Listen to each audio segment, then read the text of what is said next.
बाधाओं का त्याग करना चाहिए। ये लय कैसे मिटाया जा सकता है? जो अति भोजन करते हैं वो इस बाधा को कभी नहीं हटा सकते। अति भोजन एक तुम्हारी भोजन की नियमावली बन जानी चाहिए, इतने में काम हो जाएगा। कई बार चर्चा की है, दोबारा परोसने की भावना का त्याग कर दो, एक बार परोसा लीजिए। ये हम बहुत अच्छे अच्छे संतों को देखा है, अच्छे साधकों को देखा है, ये बार बार परोसना और बार बार गरम गरम लेना ये अपने लिए ठीक नहीं है। मान लीजिए हमारी प्रार्थना, एक बार लीजिए, दाल इतनी, हाँ ठीक है, सब्जी इतनी, ठीक है, मीठा इतना, हाँ ठीक है, रोटी 4 रख दीजिए, 8 रख दीजिए, जितना पाते एक बार, और अब दोबारा हमें जरूरत नहीं पड़ेगी, आप अन्य संतों को दीजिए। बस एक बार परोसा लिया, नाम जप करते हैं आराम से उसे पा लिया। एक बार नियम बनाओ, अच्छी से अच्छी वस्तु बस एक बार परोसा लो। उसमें क्या होगा? एक ही दोना में खीर तो होगी, एक बार लेना है। देखो हम साधना कर रहे हैं, यहां निषेध है। लय ये बहुत बड़ा बाधा है भजन के लिए। तो अति भोजन इसका त्याग कीजिए। किसी किसी के शरीर की आवश्यकता होती भोजन की इतनी इतनी, वो आप एक बार में ले लीजिए, हम छूट देते हैं। 10 रोटी ले लीजिए, कोई निषेध नहीं, आप सहज में पचा लेते हैं, आप मेहनत करते हैं, आप भजन करते हैं, ले लीजिए, एक बार में ले लीजिए। देखो आप करके देखो, आप एक बार में परोसा लीजिए उतनी वस्तु जितना आपको परोसना। आपको ऐसा लगता है कि एक बार में जैसे दाल ली, 2 छोटा दोना, हमारा काम नहीं चलता, तो आप बाबा जी हो, रच का पात्र रखो, अपना रच का पात्र लेकर के गए, भाई इसमें डालो, इसमें डालो, तो ठीक है। आपको लगता है कि खीर आदमी ज्यादा आसक्ति है, तो 1 चम्मच दाल और 1 चम्मच खीर मिला करके पी लीजिए, आसक्ति खत्म हो जाएगी। आपको लगता है कि गुलाब जामुन बहुत प्रिय लगते हैं, तो सब्जी से सान के पा लीजिए गुलाब जामुन, ठीक हो जाएगा। भजन करना है कि गुलाब जामुन का टेस्ट लेना है? अरे राधा नाम सुधा रसम। देखो सब कोई इस मार्ग में नहीं चल पाता है। आप सब बड़े भाग्यशाली हैं, सच्ची कहते हैं, बड़े भाग्यशाली। नहीं, प्रपंच रौंद रहा है, अच्छे अच्छे की धज्जियां उड़ाए है प्रपंच।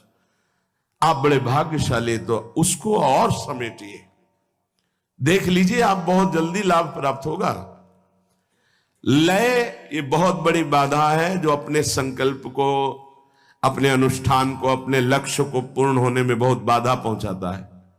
मन ही नहीं लगेगा, या नींद आ जाएगी, या बार बार जमुहाई या प्रपंच चिंतन में चले जाएंगे। अति भोजन, दूसरा कब्ज न बनने पावे। कब्ज है, मल अवरुद्ध है, तो फिर भजन में रुचि नहीं, कई तरह की बाधा आ जाएगी। जिसका पेट साफ ना होता हो तो औषधि है ऐसी, उन औषधियों का प्रयोग करो लंबे समय तक, थोड़ा थोड़ा, मृदु औषधियों का, एकदम तीक्ष्ण औषधियों का नहीं तो आपके साधन में विघ्न पड़ जाएगा। मृदु औषधियों का धीरे धीरे वो आंतों को साफ कर देगा। मलबंध नहीं होना चाहिए, अति भोजन नहीं होना चाहिए, और जो अन्न तुम्हें एक बार पाने में, पचने में परेशानी करे वो दोबारा नहीं लेना। जैसे जीवन में कभी कोई पदार्थ ऐसा हुआ तो फिर मूंगफली कभी नहीं, एक बार पाके देख ली। और संतों से कुछ ऐसी वस्तुएं लिखाई गई थी कि जिनको जीवन में ब्रह्मचर्य के लिए नहीं पाना, छोटी डायरी है वो रखी हुई, नहीं जीवन में नहीं, सामने जैसे है नहीं। जैसे गोभी है, ये गैस बनाती है, कब्ज बनाती है, नहीं पाया। कई ऐसे पदार्थ हैं संसार वाले, उनको मेहनत करनी है, अपने को बैठना है, अपने को वाणिज्य गायन करनी, भजन करना, तो ज्यादा गरिष्ठ और गैस्ट्रिक पदार्थ ये नुकसानदायक है। जैसे सुनते हैं राजमा, ये जीवन में नहीं पाया गया, जीवन में नहीं पाया गया। क्यों? ये ब्रह्मचर्य घातक है, बलिष्ठ है और गैस्ट्रिक है। ऐसे पदार्थ हमें नहीं पाने। हमें रुचि नहीं देखनी है, हमको अपने जीवन को संभालना है, जो भगवत अर्पित करना है। प्रपंच में मनोरंजन करने का जिसका स्वभाव है वो लय को प्राप्त हो जाएगा। जिनके पास मोबाइल है, अगर गेम खेलने का स्वभाव है, साधक होकर रील देखने का, और क्या कहते हैं उसको, जो कहानियां किस नाटक बनते हैं, सीरियल, भैया हमें प्रिया प्रीतम का सीरियल देखना है। अगर इन आजकल प्रायः हर ऐसे बनाए जाते हैं जिनमें लौकिक आकर्षण की प्रधानता होती। भाई देखो, तुम भगवत मार्ग के पति को ये चीजें देखोगे तो तुम्हारा मन तुम्हें जलाएगा, फिर नहीं बचाया जा सकता, मन जलाएगा। हम जो देखते हैं उसका मनन होता है, जिसका मनन होता है वो हम करना चाहते हैं। कोई भी नौटंकी नाटक ऐसे नहीं है जो आपको विषय विलासिता से वैराग्य दिलाने वाले हों, विषय विलासिता का राग बढ़ाने वाले हैं। थोड़े दिन मनोरंजन ये छोड़ दो तो ऐसा मनोरंजन प्रिया प्रीतम कराएंगे कि रोते रहोगे। आनंद देखो, कितने सुंदर प्रिया जी, कितने सुंदर लाल जी, कितना सुंदर वृंदावन, ये हमारे मनोरंजन होगा। जनमन रंजन, भक्त जनमन रंजन श्री भगवान है। इसीलिए विविध धुनियों में नाम करने की छूट दी है। तुम्हारा मन रजोगुण से हो गया है तो राधा नाम विविध धुनियों में गाया जाता है। आप लगाओ, उसी में झूमो, उसी में आनंदित हो। तो नाम कान में पड़ रहा है, राधा राधा राधा, तुम्हारा परम मंगल होगा। और व्यर्थ बोलने का स्वभाव, ये लय रूपी बाधा से बचने के लिए अति भोजन, कब्ज ना होना, अन्न जो पचने में परेशानी हो उसको दोबारा ना लेना, प्रपंच की क्रीड़ाओं, नौटंकी नाटक, सीरियल, गेम, ये सब नहीं। देखो, अपना एक अलग जीवन है, भक्तों का एक अलग जीवन होता है। 5 मिनट 10 मिनट कुछ व्यायाम कर लिया और बस प्राणों का व्यायाम होता रहता है। मंत्र चिंतन, नाम चिंतन। अगर संयम से आप हैं, बहुत सुखद जीवन चलेगा आपका। ये सब गेम आदि जितने, ये व्यर्थ, इसमें क्या मिला आपको? और जलन, अच्छा जीत गए तो क्या मिला, और हार गए तो क्या मिला? कुछ नहीं। अगर उतने समय आप नाम जप कर रहे हैं, नाम कीर्तन कर रहे हैं, मन को जबरदस्ती लगाओ। आप सोच रहे हैं कि हम अभी मन को थोड़ा मनोरंजन करके, ये थोड़े में नहीं संतुष्ट होगा, इसकी टांग पर शर्ती चली जाएगी। ये इतना आपको परेशान कर देगा कि शायद है कि आपसे भजन ही होना बंद हो जाए। बहुत सावधानी की जरूरत। ये खींचेगा आपको। थोड़ा ये देख लेते हैं ना, इतनी देर पाठ करके आए हैं, कीर्तन करके आए, थोड़ा सा वो आपको बहुत लय अर्थात परमार्थ विमुख वृत्तियां पैदा कर देगा। और अधिक निद्रा और कम निद्रा दोनों लय को प्राप्त कराएंगे। जैसे आपके शरीर की आवश्यकता 5 घंटे नींद से पूरी हो जाती है, फिर आपके किसी भी दिनचर्या में आलस्य प्रमाद नहीं होना चाहिए, एकदम फिट। अब अगर आप 2 घंटे सोएंगे तो आपका भजन में विक्षेप हो जाएगा, आप सत्संग में सो जाएंगे। इतना कम नहीं और इतना अधिक नहीं कि आपका स्वभाव ही बन जाए सोना, इतना कम भी नहीं कि आपकी साधना में वो नींद परेशान करे। और एक नियमावली से सो लिया और फिर कट्टरता पूर्वक नींद से लड़े, ये लय से बच जाएंगे।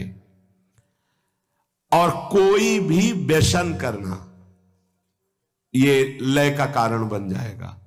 कोई भी नशा नहीं होना चाहिए। सिद्ध बनने की कोशिश ना करे कि अमुक संत तो अमुक अमुक, उनकी स्थितियां हैं। साधक को चाहिए कोई भी व्यसन नहीं होना चाहिए, अनुकरणीय नहीं होते। वो जो आदेश कर रहे हैं उतने से ही। जब भगवान शंकराचार्य जी ने मछली खा ली तो कुछ शिष्यों ने खा ली कि गुरुजी ने खा लिया, अब आगे गलता हुआ कांच पिया, अब उनकी हिम्मत नहीं थी। ऐसे किया तो मछली जिंदा निकल आई, उन्होंने ऐसे ऐसे किया तो सब वहां लीवर में पहुंच चुकी थी। जो उपदेश के अनुसार आचरण हो महापुरुषों के, वो अनुकरण किए जाते हैं। जो उनके उपदेश से आचरण न मिलते हो, वो परिणाम है आपकी महिमा। कोई भी व्यसन नहीं होना चाहिए उपासक के जीवन में। हमें लगता है कि बड़े धन्यवाद के पात्र है, कोई उपासक अभी तक तो एक भी नजर नहीं आया कि किसी भी तरह का कोई तंबाकू या किसी भी तरह का कोई मादक द्रव्य। तो धन्यवाद है कि बड़े कृपा पात्र हैं आप सब जन। जो गृहस्थी में उपासक हैं वो भी सावधान रहे, कोई भी व्यसन नहीं होना चाहिए। आपके अंदर जब नाम का व्यसन चढ़ेगा तो एक मादकता अपने आप चढ़ती है। अगर अन्य व्यसन करेंगे तो नाम निरंतर नहीं जप लेंगे। जिसके मुख में तंबाकू है, सिगरेट है, पान मसाला खाओगे, नाम नहीं चल पाएगा। तुम्हारी इतनी हिम्मत नहीं है कि रजोगुणी मुख में मसाला हो और तुम्हारी चित्तवृत्ति भगवदाकार हो। नहीं, कोई भी व्यसन नहीं होना चाहिए, तो लय से बच जाओगे। अति भोजन, मलबंध अर्थात कब्ज नहीं होनी चाहिए। वो अन्न नहीं पाना चाहिए जो पचने में परेशानी करता है। कोई भी प्रपंच की क्रीड़ा नहीं देखनी चाहिए, जिसे सीरियल, नौटंकी, नाटक के फिल्म आदि।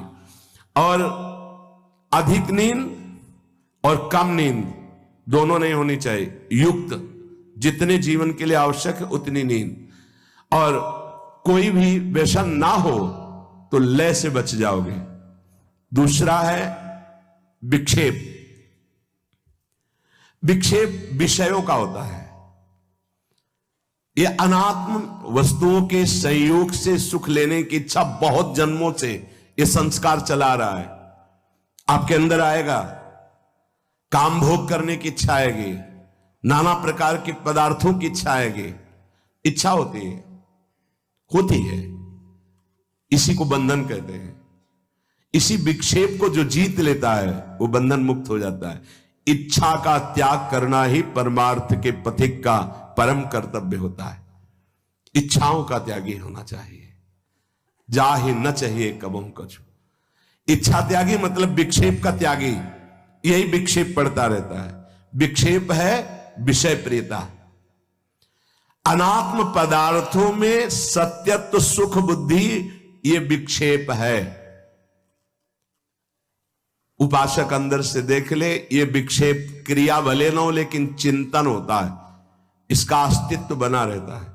विक्षेप पड़ता रहेगा आपके जीवन में, आप अशांत रहेंगे, आप जलेंगे, आप खुद ऐसे आचरण करेंगे जो आपको बांध देंगे, आपको क्लेश पहुंचाएंगे, भजन साधना छूट जाएगी।